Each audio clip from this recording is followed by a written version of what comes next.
Тажикстандыктар чек-арада казып жаткан окоптор эки тараптуу сүйлөшүүлөр жүргүзүлөт. Кечээ 11 августта Лейлек район интернационал айылындагы аймактык оорукананын терезесине ок атылган окуя иликтенип жатат. Бул тууралуу президенттин Баткендеги ыйгар мукты өкүлү Абдикарим Алимбаев билдирди. Анын айтымында бүгүн облус жетекчилигинде күч түзүмдөрү менен биргеликте чукул жыйын уюштурулду. Анда чек-арада болуп жаткан кырдаал талкууланып, тапшырмалар коюлду. Интернационал айылындагы оорукананын хирургия бөлүмүнүн терезесине ок атылганы боюнча тиешелүү кызматтар териштирүү иштерин жүргүзүп жатат. Ага катары эле чек-арага жакын жерлерге тажик тарап окопторду казып жатканы маалым болгон. Бул боюнча эки тараптуу сүйлөшүүлөр жүргүзүлөт. Мен Тажикстандын Согди облусунун губернатору менен сүйлөштүм. 1-2 күндүн ичинде жолугушуу болот. Анда чек-арадагы абал боюнча сүйлөшүү жүргүзүлөт. Чек-арачылар да тажик тарап менен сүйлөшүүлөрдү жүргүзүп жатат. Эгерде мындай көрүнүштөр боло берсе, дагы чыр-чатак башталып кетиши мүмкүн. Аны алдын алуу боюнча эки тараптуу сүйлөшүүлөр болушу керек. Эл арасында ар кандай маалыматтар чыгып жатат, бирок алардын арасында чындыкка дал келгени да бар. Аларды тактап текшерүү керек деди ал. Жакында эле Максат айылындагы такталбаган аймакка тажик тарап дубал курган болчу. Алимбаев учурда ал жумуш токтотулуп, тажик тарапка бул боюнча атайын маалымат берилгенин билдирди. Бул мыйзамсыз курулган дубал бузулуп, мурда калууна келтирилиши керек. Бүгүн 12 августта Баткендин Көк Таш айылындагы 4 көчө аймагында Баткен районунун акими тиешелүү укук коргоо органдары тажик тараптын өкүлдөрү менен сүйлөшүү үчүн жолугат. Эске сала кетсек, кечээ 15:10 чамасында Лейлек район интернационал айылында Тажикстан тараптан ок атылганын угулганын билдирген. Интернационал айылындагы аймактык оорукананын имаратынын 2-кабатындагы терезени ок тешип өткөн. Ал жерде 5,45 мм калибриндеги АК-74 автоматынын огу табылган. Булак Кадам Медиа. Эл чындыкты билсин. Күнөөнү моюнга алуу бул эрдик деп билем. Мени тепкилеп кетпей, туура жагын кабыл алып, сын пикир калтыргыла. Балансты Сооронбай Жээнбеков бирдей кармап турган экен деп ойлоп калдым. Бул жерде Таалайбек Сарбашевди Сооронбай Жээнбековдун кадры дегенде эле болуп калды көрүнөт. Бирок байлык, бийлик талашпай өз ыктыяры менен жумуштан кеткен Таалайбек мырза Сооронбай Шариповичтен жакшы үлгү алганы билинип турат. Таалайбек Сарбашев чыныгы эл өкүлү деп билем дейт Бакытбек Усенбаев. Эл чындыкты билсин.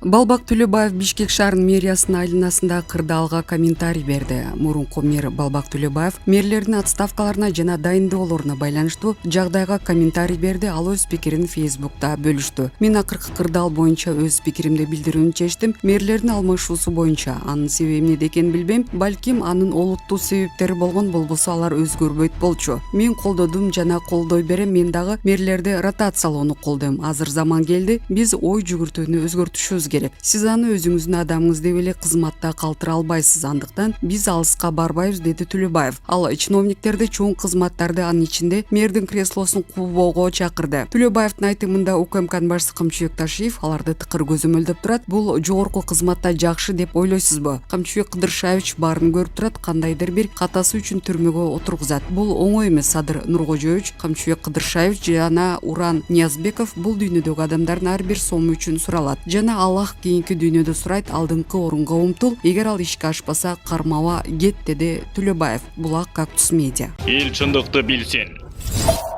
Акылбек Жапаров: акыркы мыйзам менен элге жардам бере албайбыз. Министрлер кабинетинин төрагасынын ордун басары, экономика жана финансы министри Акылбек Жапаров экономикага өзгөчө кырдаал режимин киргизүүнүн зарылдыгын белгиледи. Анын айтымында 2020 жылы коронавирус пандемиясына байланыштуу республика боюнча өзгөчө абал режими киргизилген. Кыргыз Республикасынын өкмөтүнүн алдында ыкчам чараларды кабыл алуу маселеси турган. Юстиция министрлиги Кыргыз Республикасынын мыйзамында экономикага өзгөчө абал режимин киргизүү деген түшүнүк жок экен жана өкмөт ыкчам иштей албай турганын билдирген. Ошон үчүн өткөн жылы пандемия учурунда өкмөткө иштөө оор болгон жана эч нерсе сатып ала алышкан эмес. Мен өкмөткө келгенде Кытай 150 000 доза вакцина берип калды. Биз аны алып келе албай жаттык. Тендердин артынан тендер өткөрүү керек. Азыр президенттин чечими менен ар бир вакцинаны сатып алуу үчүн тендер өткөрүүнүн зарылдыгы жок. Бирок биз үчүн мындай ыкчам чараларды көрүү дагы эле кыйын. Анткени Юстиция министрлигинин экономикада өзгөчө кырдаал режимин киргизүү деген түшүнүк түшүнүк жок деген тыянагы бар. Ошондуктан биз ушул түшүнүктү жана механизмди киргизүүнү баштадык. Азыркы мыйзам менен биз элге жардам бере албайбыз, салык жыйнай албайбыз жана жолугушуулардан башка эч нерсе кыла албайбыз, деди Жапаров. Мындан мурда 29-июлда Жогорку Кеңештин жыйынында депутаттар экономикада өзгөчө кырдаал чөйрөсүндө Кыргыз Республикасынын айрым мыйзам актыларына өзгөртүүлөрдү киргизүү жөнүндө мыйзам долбоорун 3-окууда карап кабыл алышкан. Мыйзам долбоорунун демилгечиси министрлер кабинетинин төрагасы Булак Назарнюс. Эл чындыкты билсин. Мектеп жана жогорку окуу жайлар 15-сентябрдан баштап иштейт. Быйыл Кыргызстанда 2021-2022 окуу жылы мектептерде жана жогорку окуу жайларда 15-сентябрдан тарта башталат. Бул тууралуу маалыматты Билим берүү жана Илим министрлигинин басма сөз кызматы билдирди. Маалыматка ылайык, мындай чечим өлкөдөгү коронавирус илдетин алдын алуу үчүн кабыл алынган. Салттуу режимге этап менен өтүү каралгандыктан 15-сентябрда баштоо чечилген. Булак маалымат кейжи. Эл чындыкты билсин.